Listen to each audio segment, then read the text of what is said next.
کر تعزیت کرنے کا مستحق ہے، اور یہاں پر یکدم اس کو ایک سیاسی مسئلہ بنا دینا، یہ کون سی عقل مندی والی بات ہے؟ کہاں کس بات کو کہاں سے جوڑ رہے ہو؟ کس کو کہاں سے جوڑ رہے ہو؟ اور اگر یہی بات آپ نے کرنی ہے اور آپ کو کاؤنٹر کیا جائے، آپ ہی کے خلاف سوالات اٹھا لی جائے، پھر کیا کرو گے؟ تو دوسروں کی طرف ایک انگلی جو ہے بڑھانے کے بعد پھر آپ کی طرف بھی مولانا صاحب، آئی ایس پی آر کی جانب سے آج پریس کانفرنس کی گئی۔ پریس کانفرنس میں کہا گیا کہ عمران خان نے مارچ میں آفر کروائی تھی کہ آرمی چیف جو ہے غیر معینہ مدت تک جو ہے توسیع لے سکتے ہیں، اس حوالے سے کیا کہا؟ یہ تو اس نے کیے ہیں، اب ہم تو نہیں کہنا چاہتے تھے ایسی بات۔ جو چیزیں راز کی ہے اور پھر ہمارے سے متعلق نہیں ہیں، اداروں سے متعلق ہیں، ہمیں پتہ تھا لیکن ہم تو نہیں کہنا چاہتے تھے ایسی بات جی۔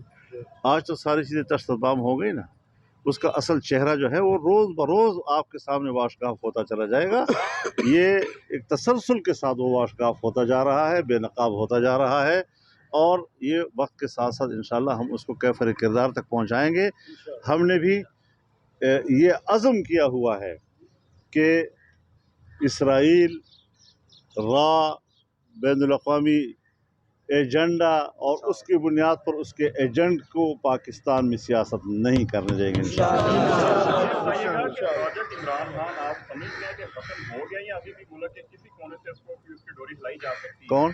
عمران خان کا جو پروجیکٹ تھا وہ آپ سمجھتے ہیں کہ ختم ہو گیا یا ابھی بھی؟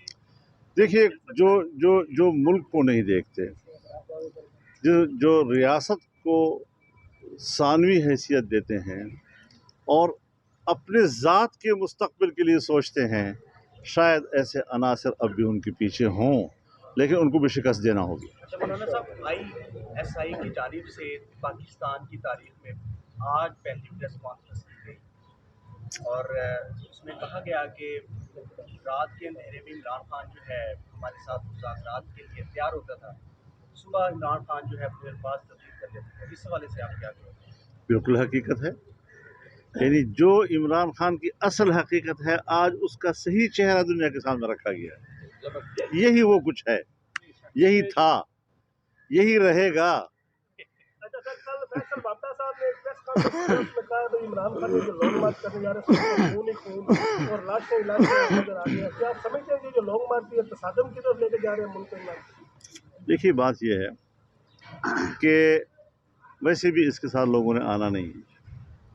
میں پہلے بھی کہہ چکا ہوں کہ اس کے ساتھ جو